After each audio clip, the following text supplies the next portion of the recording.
What is up, everyone? Welcome back to the channel. I Heart Sports. Alex Hart here. Today we're going to continue our MLB 60 game season preview. We're on to episode number 4, so we're hitting up the National League Central. So we're going to continue to do it the same way we've been doing it all the other episodes, based on Vegas odds on how many wins each team is projected. We're going to start from the bottom. We're going to work our way up to the top. But first, I just want to welcome anyone that might be new to the channel. Hopefully you like the content on here. We're going to be going pretty hard this baseball season and hitting up some videos, doing some analysis, and just following the season along. So if that's your cup of tea, make sure you drop some likes, drop a subscription, hoping to come out with videos consistently. So let me know some feedback, and we're going to keep on going from here. First up in the National League, we're going to talk about the Pittsburgh Pirates. Unfortunately, I think if you're a Pirates fan, it's not going to be the most ideal season for you guys. I know it's been a long struggle the past couple of years, but it doesn't look like things are about to improve. Pittsburgh Pirates last year finished up with 69 wins, and this year they're projected 25.5 wins, which we're going to figure it out, but it's quite a bit lower than the rest of this division. So Vegas, as well as I agree with this, think the Pirates are going to be by far the worst team in this division this year, unfortunately, for fans out there. Pirates made a couple of additions in this offseason. They picked up Derek Holland, who originally was signed to a minor league contract, but I think he's going to make it into the rotation at the start of the season. They picked up catcher Luke Malley, just a catcher. He's been around the league a couple different teams over the past couple of years, so I don't anticipate him to make too much of a difference. It's going to be a different kind of look, considering they're used to Cervelli back there for so many years. Someone new, but again, I don't think too much of a difference maker. And lastly, they added Jared Dyson. To me, I can't really recall too much about this player, so just another addition. Duly noted, and I wanted to note him because he appears to be making their lineup. So let's take a look at what their lineup might be looking like at the start of the season. For me, there's quite a few different names in here that are quite new to me. Kevin Newman, Brian Reynolds, top of the lineup here, new players.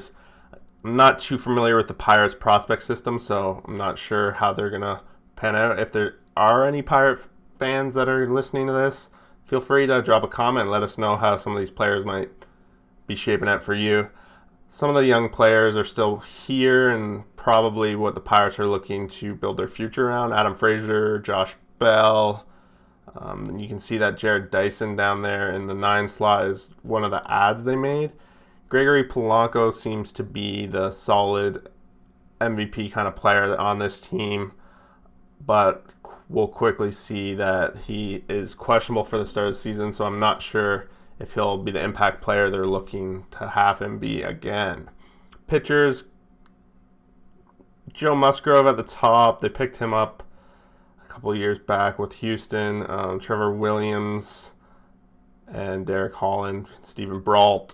All these guys kind of MLB players and have been in the league for a little bit. Mitch Keller is the only one that I'm not familiar with, so I'm not sure if he will be a solid part of this lineup, but I will be watching to see if Pirates are going to be as poor as they say they are. I don't have a lot of expectations of this team, and truth be told, they've cost me a lot of money in the betting scene in the past, so can't say I'm going to be too intrigued with them this year, but like all the other teams, I'm interested in what kind of storylines develop around this Pittsburgh Pirates team that really doesn't have a whole lot of expectations.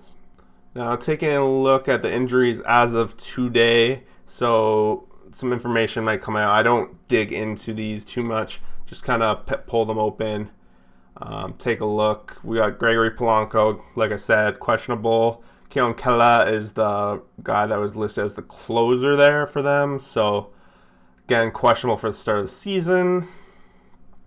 Most importantly, they're 2 real big aces, which kind of puts them in a long hole for the whole season. Chris Archer and Jamison Talon, both gone for the entire season and not expected to really come back until March next year, spring training. So I think the expectations here with the Pirates are super low, and it's just going to be a kind of status quo season. Let some of their young players develop, and maybe a great storyline will come out of here. We will only see as time goes on.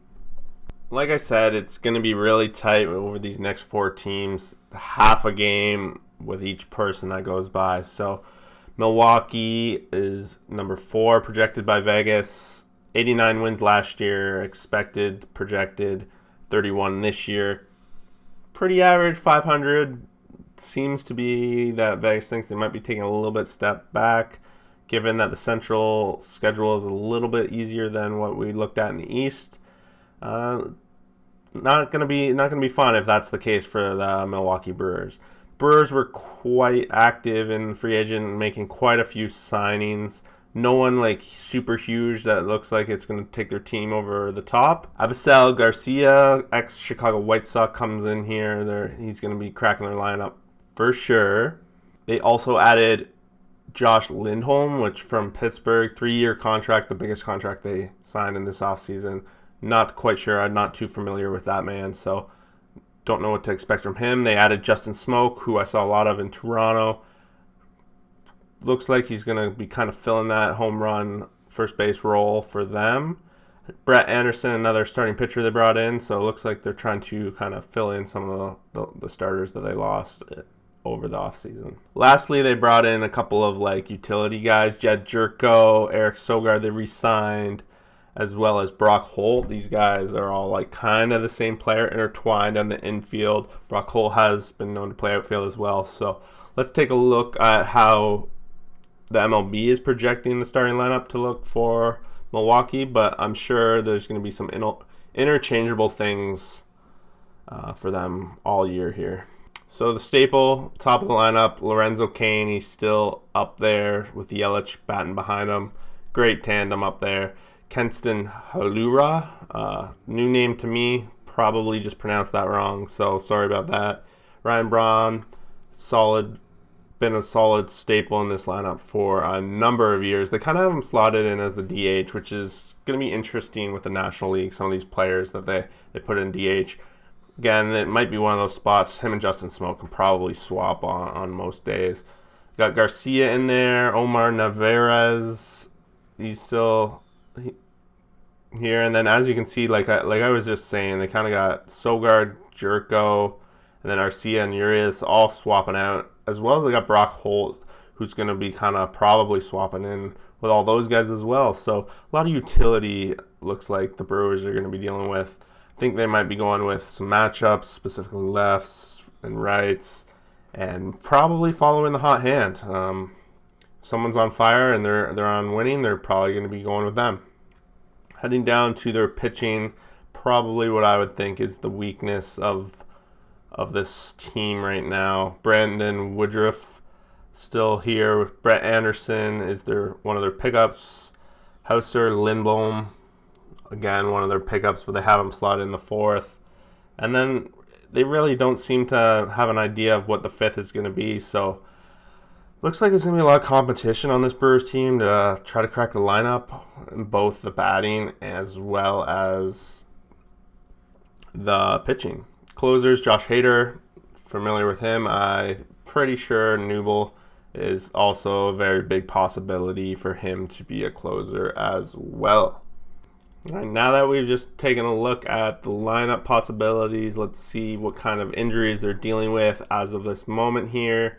Looks like Urias and Brett Anderson both questionable to start the season. Corey Newble and Ryan Braun also questionable to start the season. Nothing of lingering effects for them that appear to be anything more than will they start the season. Maybe July 24th might be a questionable date. So what we kind of see with the Brewers is likely what we're going to get at this point. So I'm going to have to agree with Vegas on this one after we jump into these other 3 teams left to do. I do unfortunately think the Brewers are going to be the odd man out in this scenario, considering some of these other teams have made some moves to let them leapfrog up the standings here. And that's who we're going to jump into next. Team I'm pretty excited to say I want to watch, and that's been a while since I said that. So let's go Cincinnati Reds.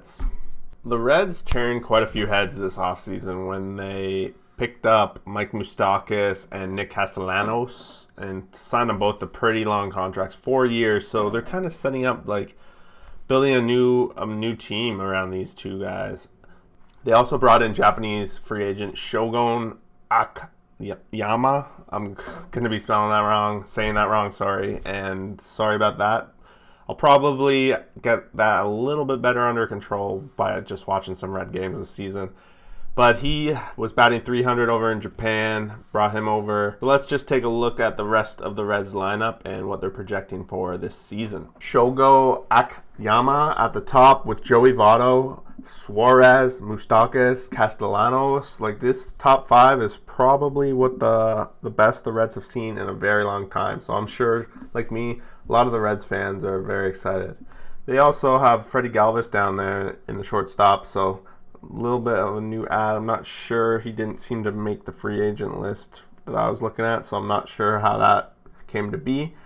But if we go down a little bit more here, pitchers, again, a bunch of new names on this team. And again, I don't know why they didn't make my free agent list or how they got here. Sorry about that. So if someone wants to let us know, Sonny Gray, Trevor Bauer, not sure what brought them into Cincinnati, but they're here now. Wade Miley was a free agent, I do know that. Luis Castillo, their prospect who each year seems to be getting a little bit better and better. And it's Descafani can have a year like he did the other year. This rotation's not too bad, and I have my hopes that the Reds are going to do a little bit better than what Vegas is projecting here. 75 wins last year, 31.5 wins projected this year, so above 500, which I don't recall the last time off the top of my head that the Reds were playing 500 baseball. So Reds fans got to be excited about this. I know I am as an outsider, and as part of this channel, this is going to be one team I'm pretty excited to watch evolve over this season. Quick look here, injuries as of right now. They do have Mike Moustakas questionable for the start of the season. Again, I'm not too worried. If it's nothing too lingering, I think it's going to be no problem. The other questionable for the beginning of the season, Newble. That's probably why they had Hader listed as the closer for now. But again, they're both questionable. They could easily be back by the time season gets going. And then the Reds are the Reds, and they're ready to rock. I'm pumped. Can you tell? Alright, so next up we have Chicago Cubs. A little bit surprised to see them in second and not first, to be honest, when we're doing the first review of this. Over the offseason, they didn't really add anyone of huge note. They signed Steven Souza, Ryan Tempura, and just really focused on getting relief pitching and Souza, who's going to fit into their lineup somehow, some way. So let's kind of take a look. Cubs last year, 84 wins. This year projected to have 32. So a little bit pretty much on par to last year, a little bit over 500. Kind of the same story with easier schedule. I'm not sure if Vegas thinks the Cubs are declining as an organization or what, but let's take a look at what their lineup kind of looks like MLB style. The same kind of top here. Chris Bryant, I guess they're projecting him to be the leadoff now with Anthony Rizzo number 2. I think with the DH role coming in, they're kind of going to switch it up, put Kyle Schwarber there. I guess some teams have to understand that with DH and the NL, it's going to open up a whole extra slot, so the teams are going to be looking quite a bit different. They got Castries, Hayward, Happ, Almora Jr., and added Jason Kipnis, who I thought was a minor league deal, but it looks like they're projecting him to play. So the Cubs really are looking very similar to the team they have been for the past couple seasons. Still got Yu Darvish, Kyle Hendricks, John Lester, Jose Quintana, and Tyler Chatwood. So their pitching rotation, again, very similar to the years in the past. And hopefully they'll get a better results out of it this year. Closer Craig Kimbrell, solid closer. So I expect the Cubs to to be able to do better than what this projection is, to be honest. And I'm thinking most Cubs fans are a little disappointed that with last season, and if they came back with 32 wins this year, I don't know if that'll be enough to get them in the wild card. So if they're getting at 32 wins, they're probably missing the playoffs, and I think for Cubs fans, that's unacceptable. Couple key injuries here, specifically Anthony Rizzo. It says here that he's questionable to start at the beginning of the season. I know I was reading an article today on him, and he's really disappointed because it's like his rib right up here must be really affecting his batting. He's quite disappointed. He says he was in some of the best shape of his life, so to have this issue is really disappointing. He thought he was going to set up for a really good season. Hopefully he's going to be back quickly because he's a big part of this Cubs lineup. Also, Jose Quintana, part of the rotation that we saw, expected to be out till August, so it's 1 or 2 starts. Shouldn't be too much of a big deal, but 60-game season, 2 starts can be a big deal. So keep an eye on that, and hopefully he comes back and is the pitcher of the past for them and brings in the dubs. All right, last team up here, St. Louis Cardinals. Last year, 91 wins. This year, projected 32.5, so half a game above the Cubs. Really, it's going to be anyone's game of these last couple teams that we went over. Cardinals in the free agent market, Matt Wieters was signed. Looks like probably to back up Molina.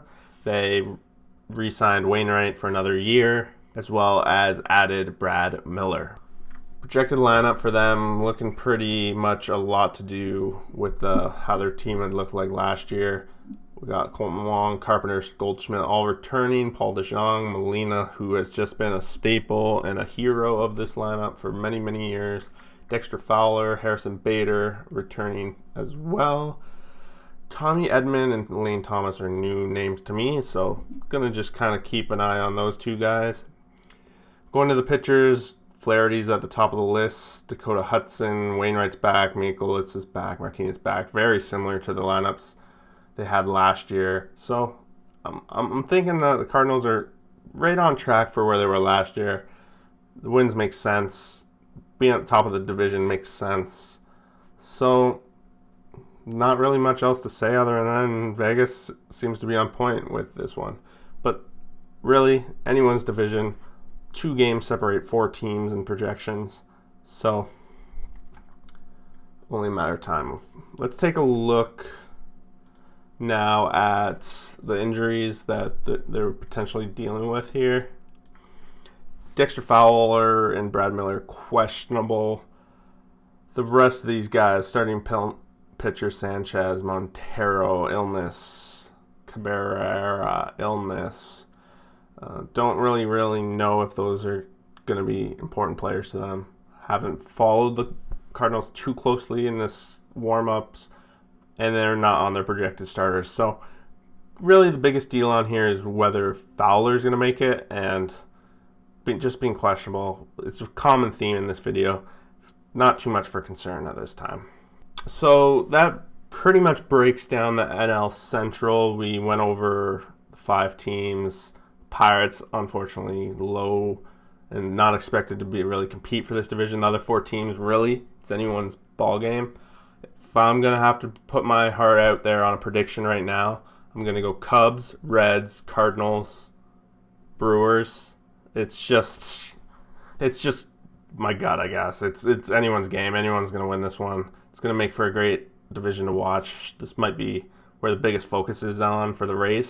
The race was here last year, it was here the year before, so common theme, bunch of good teams, bunch of good baseball, going to be played. If you ask me, this division holds the strength over the American League Central, so at least there's that too. And that basically wraps it up. If you made it this far, I appreciate you taking the time to watch my videos. This one's a little bit longer than the last. I went on a little bit more rants, but we got 2 more to go. We're going to hit up the American League West in our next one, followed by National League West, and then it's going to be basically baseball season. So let's go. We'll see you guys there. Bye for now.